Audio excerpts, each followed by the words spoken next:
Hey everyone, welcome back to our channel. In today's video, I'm going to show you how to enable virtual background in Zoom. If your virtual background has been disabled by mistake, you have come to the right place. So, let's get started. First of all, open your web browser and go to the Zoom website at zoom.com.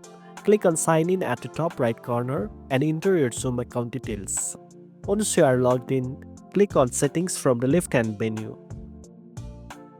In the settings menu, click on the In Meeting Advanced section and scroll down until you find the virtual background option. Once you find it, make sure the toggle switch is turned on to enable virtual meeting.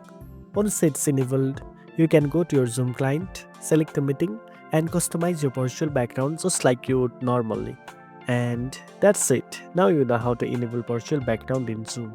If you found this video helpful, don't forget to like, share, and subscribe for more tech tips. Thanks for watching, and I'll see you in the next one.